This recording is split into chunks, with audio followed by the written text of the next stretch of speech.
Welcome back, and you're watching Market Fatafat on ET now. And moving on, and Infosys is under the IT department's lens as the income tax department's lens for an alleged case of tax evasion.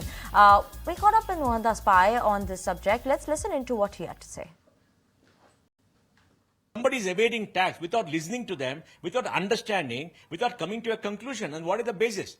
So now ED, now all these people, DG, can easily destroy anybody's reputation, allege anything against anybody, really leak to the media to spoil the name. What is happening in this country? This is pure tax terrorism, and it must stop. I'll show you data. This is a budget paper. And it's what do they say? 9 lakh crores. It says very clearly that tax disputes are about 12 lakh 21,000 crores. Amounts under dispute. And it says over 1 year, less than 2 years, tax disputes are 6 lakh 58,000 crores. 6 lakh 58,000 crores, the last 1 year they raised demand. Now what is this? So now tax officer can raise any amount of demand, send to anybody and create a furrow. Then what happens? You go in appeal. How much time will it take for appeal? Commissioner 2 years. Then maybe you go to a tribunal. Tribunal is 3 years, 2 to 3 years. High Court 5 to 8 years. Supreme Court 10, 15, 20 years. And there's no responsibility for the tax department. 60 to 70% of all cases they lose. The biggest problem in India today is this tax terrorism, which has not stopped. In 2014, Finance Minister Arun Jaitley promised, and the NDA promised in the manifesto, they stop tax terrorism. Accused the UP of tax terrorism, which they've been doing for years. And 4,25,000 crore was a dispute in 2014. Now it's 12.5 lakh crores. What has happened in the last 10 years? Many things have happened. Assessment has become automated. Most people get disputes. But these disputes don't go on. And why is it going on? It's going on because I think it's a failure of a political leadership to have proper oversight about the tax authorities. All right, that's Mohandas Pai and on what exactly has transpired overnight. But let's take a look at NIIT Learning System, because that particular company came out with the numbers short while ago. The stock is now trading higher by about 1%. Let's bring on board the management. We have Mr. Vijay K. Tadhani, who is the Vice Chairman and MD at NIIT Learning Systems. A very good afternoon to you, sir. Thank you so much for joining us on ET Now. And let's talk about the quarter gone by. If you could actually highlight to us what exactly transpired in the quarter and what actually led to this performance. Okay. So first of all, I think this performance is in line with how we had guided. And when we started the quarter, we were well aware of the fact that there is a lot of uncertainty in the environment and volatility. And this is also the time when the spends on training sometimes do get curtailed. And that's reflected in the QOQ growth of 2% that we have. Yet we had a very strong order book. Our win rates have been very high, and we actually added more orders this quarter. Of course, whose impact we will see in the coming quarters. So because of the new customers we had, the scope expansion with the existing customers, and of course, we also saw some green shoots in spending increase for the training consumption, which contributed to this. Generative AI and AI have been very strong differentiators for NIIT Learning Systems, have set the company apart in the L&D function as one of the primary contenders for the L&D outsourcing. So I think these are some of the factors which have contributed.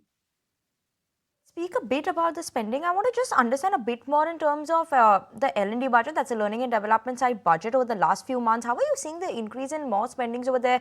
What is the increase, or will you be increasing more in terms of the spending there, or are you still going to be a bit more conservative? Yeah. So first of all, whenever there is uncertainty and volatility in the environment, people tend to control their purses. And in that, learning and training, which were considered as discretionary spends, they are at the bottom of the pile in terms of the purses getting opened. However, given the strong wave of digital transformation, as well as the fact that AI and generative AI, the way it is positioning itself, can actually transform an organization, is making NIIT Learning Systems more attractive to its customers. The use cases that we are able to demonstrate have set us apart. And to that extent, I think we were able to get new customers and we were to get scope expansion with our existing customers. Having said that, given this whole trend of technology affecting the way businesses are getting conducted, are also reflecting in people deciding on what are the strategic areas where they would like to invest their training money. And I think in that area, we do see some green shoots in increase of spend in select customers for whom training has become mission critical for their success in their particular competitive market. So I think these are the contributors. Let's talk about the quarter gone by. The company added 3 new MTS customers. If you could explain to us how is the pipeline now looking for client addition and mining? Yeah, the MTS customers are typically, as I said, they are category leaders amongst the Fortune 1000 that we address. And each of these are long sales cycles where we go through multiple hoops. And for us to emerge as with us actually reflects on a very good win rate that we have had in the last many years, but this quarter was particularly good. We had 3 new customers, 3 scope expansions, and 1 renewal. So that's on one hand. We see a strong pipeline ahead of us because what has happened is the same reasons which have driven these customers to now consider something like outsourcing of training is actually encouraging other customers to look at it that way. Many customers have their training spends decentralized. What AI is enabling us to do is to help them with that centralization process in a way that training can then become more strategic and organization-wide. A common thread of how learning and development can be used to make the organization competitive starts becoming more visible. So I think those are some of the areas which have helped us expand the net, and we are being one of the major contenders and getting a larger share of the races we run in. Sure. I think we are getting the benefit. Sure. Mr. Thadani, just lastly, I want certain outlooks that one should be keeping an eye out on. One, in terms of headcounts, because that's seeing a bit of a decrease. So is that trend likely to continue in the next couple of quarters? And what is the growth target as well as the margin target that you have for FY25? If you could share some numbers there. Yeah. So as far as the headcount, if you are referring to the headcount of the industry, it has gone through a tough, but as you know, the rest of the industry, and I guess you are referring to IT outsourcing industry, they have guided that they are now going to start increasing the headcount. And that was to happen because I think normalization has to come about, and each of the companies is growing in their respective segment. AI is a major driver, and I think companies have to have specialized people, and that's opportunity for companies like NIIT, both from those who consume AI as well as those who are building solutions for AI. So we are helping both of them. And to that extent, I think additional headcount will also contribute to us in our growth. Coming to our own projections, we had guided for a small single-digit growth quarter on quarter in the first 2 quarters, and then a slightly accelerated pace in the last 2 quarters, because that's the time when we believe that the spends will open up, and when political situation also stabilizes, United States will go through presidential election, things will settle down. So we have also looked at from the past track record this trend and have guided for a little higher growth in the next 2 quarters, also based on the funnel and win rates that we have. So we are on track as far as that is concerned, and we'd like to hold on to that. Our margin this quarter was 25%, a little better than our guidance, and we do hope that over the year, we will maintain a 24% or thereabouts margin, which is what we would like. Right, Mr. Tadani, thank you so much, as always, for joining in with us on the show and giving us insights about the company as well as the outlook going forward. That was the management of NIIT Learning Systems joining in with us to talk about the numbers and FY25. But let's keep it going with those buzzing stocks in trade today. And now on the technicals, we do have Dhwani Patel joining in with us. Dhwani, good afternoon, and thank you so much for joining in with us. Talking about your first stock, HDFC AMC, what's the word on this one? What is the target price that you're keeping? Good afternoon, everyone. Definitely the stock is buzzing in action today. We've already seen that there was a muted momentum over here that was building up over a period of time in the intraday charts. But now looking at the dailies also, the stock is sustaining above its short-term moving averages and is ready for its further momentum trade on the higher side. From current levels, I'm looking up at a target of 4,500 and a stop loss that one needs to maintain on the lower side is of 4,099. Let's move on and let's actually quickly mark the flashes on the bottom of the screen. We have a couple of numbers or companies that have reported their numbers. One is Alkyl Amines, that's the numbers that's flashing on the bottom of the screen, where you have the PAT that is coming at around 49 crore rupees. It's an uptick of about 27.1% on a quarter-on-quarter basis. If you look at the revenue of the company also, that's also come in higher on a quarter-on-quarter basis, 12% higher coming in for the revenues. The margins is also coming higher, mildly higher, 19.8% versus 19.3% on a quarter-on-quarter basis. But the stock right now is subdued in trade today. Apart from that, you have AV Capital also that's come out with their numbers, where their PAT has actually seen an uptick on a year-on-year basis. I think the uptick is as much as 17%, while the NII has seen an uptick of about 14.3% on a year-on-year basis. So you have AV Capital on one hand, Alkyl Amines that has come out with their numbers just a short while ago. Surely keeping an eye out on those earnings candidate, but more earnings candidates that reported their numbers last evening. We'll talk about that one, and that is GET&D. Now, overall, a good set of numbers. Stock is locked in upper circuit. Look at the revenue growth, 34% revenue growth on a year-on-year basis. 958 crores is what we're watching out for in terms of the revenue. Profits also seeing a very, very sharp uptake, 300 times. So, from 28 crores last year to 134 crores. So strong growth in terms of the profits of the company as well as margins, also seeing a sharp improvement of 30.3% versus 7.1% last year. So very good performance coming in from GET&D, and that's why the stock is locked in upper circuit as of now. All right, so that's GET&D, but Ankita, let's talk about Bank of Baroda. Another earnings candidate came out with his numbers yesterday post-market hours. How are the numbers? What are brokerages saying? Well, yes, Bank of Baroda, another earnings candidate. And let's look at the numbers first. If you see the NII or the net interest income, it is seeing an uptick of 5.5% on a year-on-year basis. The profit is also seeing an uptick of 9.5% on a year-on-year basis. The interest income is also up 12%. But if you look at the GNPA, that is seeing a decline of 3% on a sequential basis, and NNPAs a marginal uptick of 0.3% on a quarter-on-quarter basis. But let's look at what the brokerages have to say. UBS has come out with a neutral rating, and they've hiked the target price to 290 rupees per share. They feel that the beat has been driven by lower than expected credit costs. The domestic loans deposit have declined sequentially. Also, the management has reduced their credit cost guidance to 0.75%, which was previously more than 1%. So that's the word coming in from the brokerage. But currently, the stock is declining in trade. In fact, since morning also, it saw a cut, and then right now it's trading with cuts of over 0.5%. Okay, that is Bank of Baroda for y'all, but we do have Sun Pharma that has just reported its numbers as of now as well.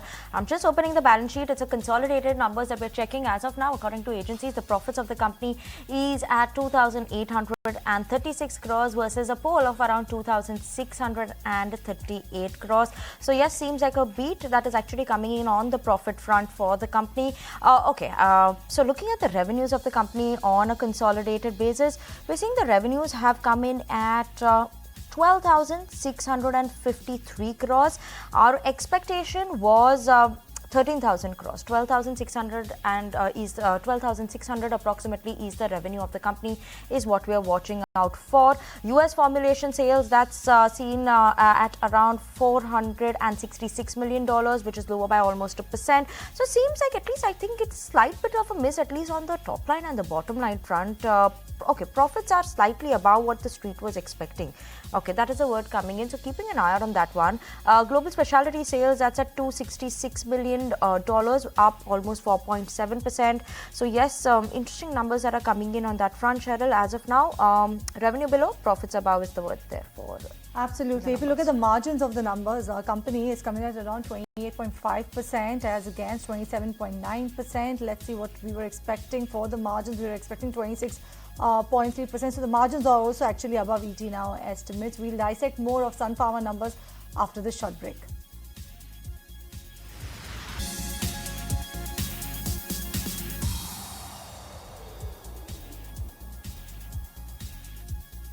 All right, welcome back. You're watching Market Fatafat on ET. Now it's raining earnings. Sun Pharma numbers just came a short while ago. Now you have also Dabur numbers that are just going to hit your screen shortly, with the PAT coming in at around 500 crore rupees. That's consolidated PAT. But let me take it across to Shrishti to find out about Sun Pharma numbers. And Shrishti, how are the numbers? The PAT and the margins are looking above.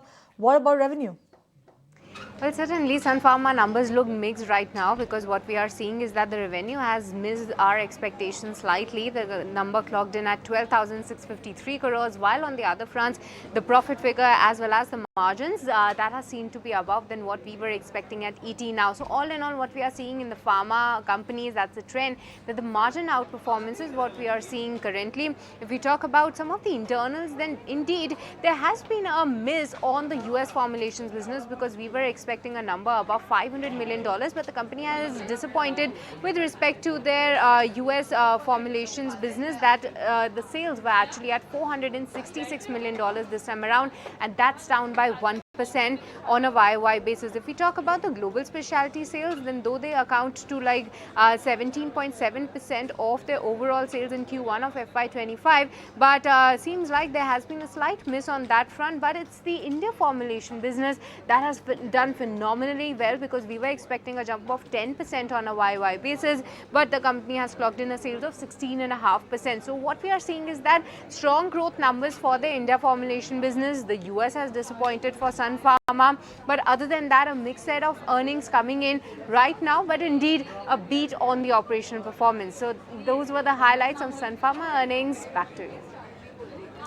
Okay, surely keeping an eye out on that. But we do have Dabur numbers that are out as well, like Cheryl was mentioning, and we do have the volume growth for Dabur that is coming in at 5.2% is what we are watching out for in terms of Dabur volume growth. Other than that, everything is in line with what we're expecting. Look at the gross margins also, 19.6% versus a 19.3% was our expectation coming in there. Obviously, the revenues of the company, 3,349 crores versus 3,130 crores.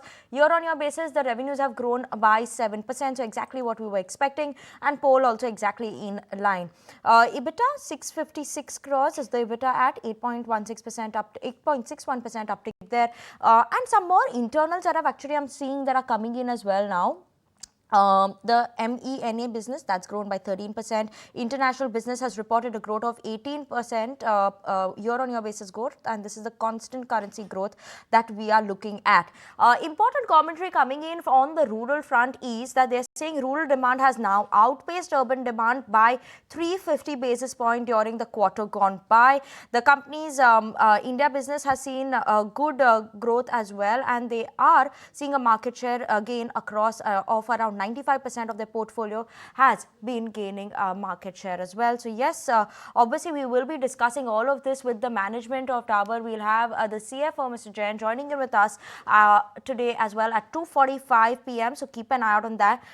That internally also, internals just a bit more in terms of toothpaste business. That's also seen a growth of 12% coming in. So yes, surely a good set of numbers, and inline number coming in from Dabur, holding on to gains of 1.6%. Absolutely. So that is Dabur for you, trading actually flat right now, as in it's not moved much after the earnings is what I mean. Already up, Cheryl. Yeah, it was already Give it some up. grace. Yes. Given the fact there is operational performance post that actually, isn't it? That Yeah, we saw there was an a good uptick, number yeah. that came in. But Dhwani, coming to you, let's talk about Chambal Fertilizers. How is this one looking on the charts right now?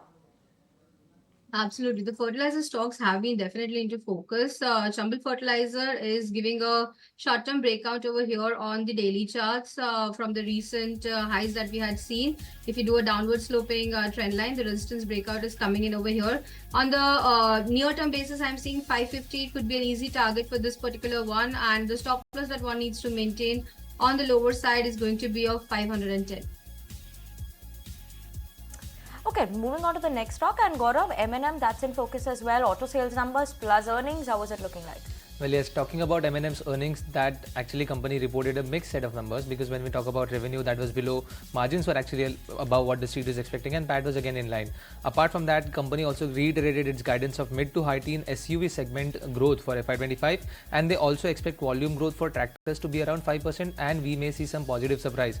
On the back of this, we also saw brokerages actually increasing their target price. So Nuvama actually hiked the target price to 3,800 rupees because they see robust growth prospects for the company. JP Morgan also increased this target price to 3,210 rupees. We also have BofA and Investec increasing the target price for the company, and apart from that, Investec also believes that valuation, at least for Mahindra and Mahindra, supports the current EV to EBITDA and CAGR growth for the company. But apart from that, when we talk about the numbers and when we talk about the stock performance, the stock has gone down almost by 2.5% on the back of the mixed set of numbers that we saw yesterday. So that's all about Mahindra and Mahindra. But on that note, we are totally out of time in this edition of Market Fatafat. Thank you, Ankita, Gaurav, as well as Dhwani for joining us on the show. And it's a goodbye from Winnie, myself, and the team that put the show together.